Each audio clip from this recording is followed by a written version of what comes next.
Announced by his longtime friend on social media on Friday, Gilbert Baker, a San Francisco-based activist and artist best known for creating the rainbow flag representing gay rights, has died at the age of 65. He lived in New York City. Baker, who was born in Kansas in 1951, was stationed in San Francisco in the early 1970s while serving in the United States Army at the start of the gay rights movement.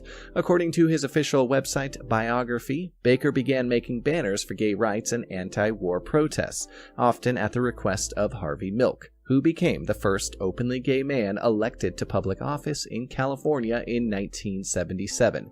No details were immediately available on the cause of Baker's death or where he died. Tense negotiations over a deal to undo North Carolina's bathroom bill gave way Friday to uncertainty. Will the compromise Governor Roy Cooper signed Thursday quash the furor that made businesses, sporting events, conventions, and entertainers pull out of the state in a year-long economic backlash? In a vote of confidence, the Atlantic Coast Conference announced Friday that it is ready to start considering North Carolina again as it schedules future events. Some business leaders applauded the deal, while others were doubtful. North Carolina lawmakers have passed a bill that repeals the state's controversial bathroom law. On March 20th, Governor Roy Cooper signed legislation to repeal House Bill 2, commonly called the bathroom bill. The law required people to use public restrooms that correspond to their gender at birth, prompting widespread backlash that hurt the state's economy. The new bill, struck as a compromise between the Democratic governor and Republican leaders, eliminates the rule on bathroom use, while giving state legislators, not local officials, control over public restroom policy. LGBT advocates said the new law could still lead to discrimination. Opponents, meanwhile, accused lawmakers of selling out to the NCAA, which said last week that North Carolina would not be considered to host a championship absent of any change of the law. Cooper called the bill not a perfect deal, but stressed that it, quote, begins to repair our reputation. For Newsbeat Social from Washington, D.C., I'm Caitlin Mangum. The global food crisis worsened significantly in 2016. On Friday, a report came out that conditions look set to deteriorate further this year in some areas, with an increasing risk of famine.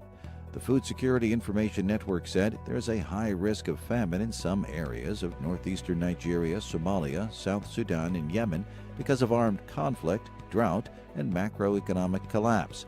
The network said that 108 million people were reported to be facing crisis-level food insecurity or worse in 2016, a drastic increase from the previous year's total of almost 80 million. High heels for babies causes worldwide controversy. Pee-wee Pumps, a US company, sells heeled shoes for babies, advertising to parents, quote, "Your little princess will be the belle of the ball with her first fashion statement." But with many babies dressed up on their website, including one in red satin and leopard print heels, it's been likened to the Lolita Effect. The book, The Lolita Effect, written by Manickshi Gigi Durham, looks into how the media currently portrays young girls. But Pee-wee Pumps founder Michelle Holbrook told Today, quote, "Truly, in the grand scheme of things, when it all boils down to it, it's just a photo prop." Pee-wee Pumps is also being criticised by UK campaign group Let Clothes Be Clothes. Over 250 of their followers have expressed their dislike to the Pee-wee Pumps advert. For Newsbeat Social, I'm Rachel Latham. A U.S. judge has warned Uber that its self-driving car program could be halted by a lawsuit it's embroiled in. Uber is battling it out with Waymo, the self-driving car unit of Google's parent company Alphabet, and the ride-hailing company's key witness said Thursday that he intends to plead the fifth and not testify in the case, according to Bloomberg. That witness, Anthony Lewandowski, who is Uber's head of autonomous vehicles, said that testifying could open him up to criminal prosecution. The Secretary General took notice with disappointment and alarm of the decision by Israel to build a new settlement in the occupied Palestinian territory. The Secretary General has consistently stressed that there's no plan B for Israelis and Palestinians to live together in peace and security. He condemns all unilateral actions that, like the present one, threaten peace and undermine the two-state solution. Settlement activities are illegal under international law and present an obstacle to peace. Israel's Security Cabinet on Thursday approved the building of a new settlement in the occupied West Bank. even as Prime Minister Benjamin Netanyahu negotiates with Washington to curb this settlement activity. The UN Security Council adopted a resolution to demand a halt to settlement building in December. Then US President-elect Donald Trump and Israel urged Washington to wield its veto. Israel for decades has pursued constructing settlements on captured territory. Most countries view Israeli settlement activity as illegal and an obstacle to peace. Hundreds of Muslim residents in a Paris suburb took to the streets in protest. Instead of chatting and waving signs, the demonstrators rolled out rugs and mats on a street for an outdoor prayer. According to local reports, the residents were protesting the closure of a prayer hall. The city of Clichy wants to turn the building into a multimedia library. However, France's Muslim community of 5 million is dealing with a shortage of mosques and prayer halls. But the situation in Clichy is a bit tricky. City Hall chose to turn the rented prayer hall into a library for the town's 60,000 residents after inaugurating another Islamic cultural and prayer center in the town. The FBI has re-released a series of photos that document the horrific terror attack at the Pentagon on September 11, 2001, which left 184 people dead.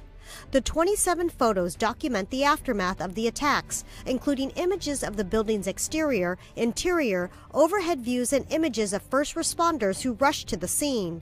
American Airlines Flight 77, traveling from Dulles, Virginia to Los Angeles, was hijacked by Al-Qaeda terrorists who struck the building at 9:37 a.m. Eastern Time on September 11th, killing both passengers and Pentagon workers. Images include the Pentagon still on fire, first responders at work, debris from American Airlines Flight 77, the interior damage of the Pentagon, exterior damage of the superstructure including the flames still raging, and aerial images from news helicopters. Scores of opponents of Venezuela's socialist leader Nicolás Maduro blocked a highway in Caracas on Friday at the start of what activists say will be rolling street protests against the ruling socialists. Today in Venezuela, we've woken up blocking streets, said opposition lawmaker Miguel Pizarro, among a crowd chanting and waving banners on a motorway to protest what they view as this week's lurch into dictatorship by Maduro. The next 2 years are hugely important for Scotland, because they will determine the kind of country we'll become. That's why I have today written to the UK government to ensure that we can make that choice when the time is right to accept Brexit or instead become an independent country. I don't take for granted how people would vote when that choice comes, but I hope we can all agree that the future of our country is our choice. So I hope the Prime Minister changes her mind and acknowledges that the people of Scotland are entitled to a choice at a time and in a way that is right for Scotland. However, if she doesn't, as I expect she won't, at least not yet, I will come back to the Scottish Parliament in a few weeks' time with an update on how we are going to move forward to ensure that the people of Scotland are able to choose our future. Earlier, Scotland's devolved Parliament voted to hold a referendum on secession for either 2018 or 2019, but in order for this to happen, the UK government in Westminster must give its approval before any such poll can be held. Kentucky's last remaining abortion clinic has won a reprieve.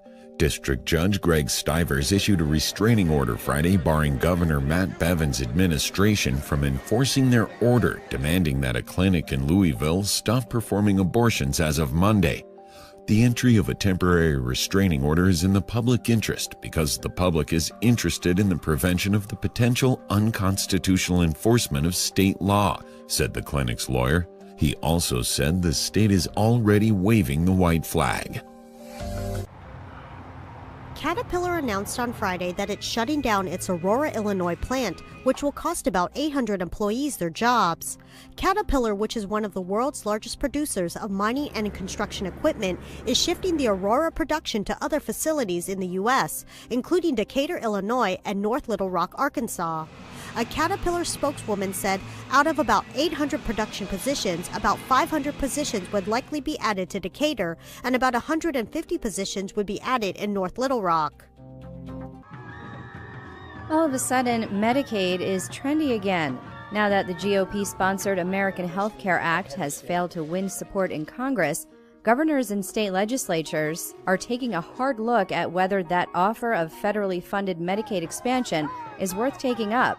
Governors and legislators are starting to waver, acutely aware that they are passing up billions of federal dollars and leaving many of their residents with no way to pay for medical care. China's defense ministry has said it is futile for Taiwan to think weapons can prevent unification with the mainland. A spokesman for the ministry made the comments Thursday, March 30th, according to Reuters. He said, quote, "Separatist Taiwan independence forces are the greatest threat to peace and stability in the Taiwan Strait." The Trump administration is reportedly preparing a large arms package for Taiwan that may include rocket systems and anti-ship missiles. A spokesman for the Chinese Ministry of Foreign Affairs urged the U.S. to stop selling arms to Taiwan and remain committed to the One China policy. The One China policy refers to Beijing's insistence that the People's Republic of China is the only legitimate government of both the mainland and Taiwan. The two countries have been separated since 1949, when communist forces established the PRC on mainland China and nationalist forces fled to Taiwan. For Newsbeat Social, I'm Matt Paul. The Christian Action Network claims the U.S. Department of Education is funding an Islamic education program in America's public schools. They believe it's taught in a way that crosses the line from academics to indoctrination. Martin Moyer, president and founder of CAN, stated Access Islam is funded by the Department of Education and is being promoted on various websites. The Christian organization has written a letter demanding that all such promoted lesson plans be immediately removed. They also want spending public funds to be ceased on the, quote, promotion of the Islamic religion in this or any other manner. EPA Chief Scott Pruitt is currently facing criticism over a decision not to ban a controversial farm pesticide. The decision overrides the EPA's own research under the Obama administration, showing that the pesticide posed a health risk to children and farm workers. The pesticide chlorpyrifos is used on tens of thousands of farms in the United States to protect dozens of different crops from a variety of insects. However, decades of research following the pesticide's debut in 1965 has found that it can harm the human respiratory, cardiovascular, and nervous systems. Japan officially recognizes Bitcoin now as a legal method of payment. A Japanese bill legitimizing Bitcoin as a payment method took effect April 1st, but it does not recognize Bitcoin as a currency. The bill requires Bitcoin exchanges in Japan to register with the Prime Minister, and it also imposes government regulations on them. Bitcoin exchanges are now required to have at least 10 million yen, and they must install IT systems to prevent theft and loss. Bitcoin exchanges will also be audited at least once a year, but Nikkei Asian Review reports Japanese accounting standards don't address digital currencies, so many Bitcoin exchanges don't know for certain how to report their holdings for tax purposes. Chikako Suzuki, a partner at PricewaterhouseCoopers Arata, told Nikkei Asian Review, quote, "There is a risk that companies that hold digital currency could have distorted valuations or that huge losses surface suddenly." For Newsbeat Social, I'm Rachel Latham. Vice President Mike Pence cast a tie-breaking vote in the U.S. Senate on legislation to undo an Obama-era regulation, which offered protections for reproductive health funds. On March 30th, Pence cast the deciding 51st vote in favor of nixing the rule, after two Republicans sided with Democrats to vote against repealing the bill, leading to a 50-50 tie. The Obama-era rule required that state and local governments distribute federal Title X funding for services related to contraception, pregnancy care, and cervical cancer screenings to health providers like Planned Parenthood, regardless of whether they also perform abortions. Republicans argued that local lawmakers, not the federal government, should determine how healthcare money is distributed, labeling the bill as federal overreach. Democrats argued that the move could negatively impact women's access to healthcare. For Newsbeat Social from Washington, D.C., I'm Caitlin Mangum. On Friday, the Times of Israel reports that Pakistan has allowed one of its 180 million citizens to publicly register as a Jew for the first time since the 1980s. Fox News reported that 29-year-old Fishel Bankhold was told on Tuesday that the religious status and nationality profile can be changed from Muslim to Jew. Bankhold had been pushing to change his national identity card status for 3 years. He told the Times of Israel that he intended to register as a Jew, but feared being rejected and receive backlash from his neighbors. Connecticut lawmakers are considering becoming the first in the country to allow police to use drones outfitted with deadly weapons. This proposal has immediately been met with concern by civil rights and civil liberties advocates. The proposed bill would ban the use of weaponized drones, yet it would exempt police. Details on how law enforcement could use drones with weapons are still being developed by the State Police Officer Standards and Training Council. Draft EU negotiating guidelines issued on Friday show the European Union is ready to talk to Britain on a future free trade deal before the two sides agree final terms on Brexit. As part of a phased approach, Britain would just have to show sufficient progress on its divorce settlement in a first phase of negotiations. In a second phase, EU states could release a lock and agree to launch trade talks. But it wasn't all a concession to the UK. 2 days after Theresa May triggered a 2-year countdown to withdrawal. Elements of the draft include budget contributions and judicial oversight are some of the main reasons a majority voted for Brexit last June. Starting from July, the expansion will see an increase of 18,000. The move is reportedly a response to a surge in NATO's budget. That announcement was followed by the launch of Russia's second Yasen-class submarine on Friday. Dubbed Kazan, the vessel is the newest Russian nuclear-powered multi-purpose attack submarine. A series of 7 Yasen-class submarines is to be built before 2020. These ships are armed with cruise missiles, land attack missiles, anti-submarine missiles, and torpedoes. After her arrest on Friday, ousted South Korean leader Park Geun-hye was behind bars in the Seoul Detention Center. She was arrested on charges including bribery and a corruption scandal that has brought low some of the country's business and political elite. Her fall from power has been dramatic. 65-year-old Park became South Korea's first democratically elected leader to be thrown out of office. She is accused of colluding with a friend to pressure big businesses to contribute funds to foundations that backed her policy initiatives. They both deny any wrongdoing. In the early hours of Friday, after she gave about 8 hours of testimony, the Seoul Central District Court approved prosecutors' request for an arrest warrant for Park. On Friday, police arrested 3 people in connection to the irate fire on Interstate 85 in Atlanta, Georgia. The fire caused a portion of the elevated structure to collapse, resulting in the closing of the heavily traveled route. The people have been identified as Basil Ellaby, Sophia Bruner, and Barry Thomas. Deputy Insurance Commissioner Jay Florence said that Ellaby is facing charges of damaging property, where the others are being charged with criminal trespassing. Florence told the Atlanta Journal-Constitution that we believe they were together when the fire was set, and Ellaby is the one who set the fire. Especially after the terrorist attack in London, the latest events, it must be clear that terrorism is our common problem and security is our common problem. I know Theresa May well enough, and I know her approach to this issue. This is why I rule out this kind of interpretation and speculation that security cooperation is used as a bargaining chip. It must be a misunderstanding. Our partners are wise and decent partners, and this is why I'm absolutely sure that no one is interested in using security cooperation as a bargaining chip. Speaking at a press conference at the European People's Party Congress in Malta on Friday, Tusk said he hopes Britain's divorce from the EU will proceed as smoothly as possible.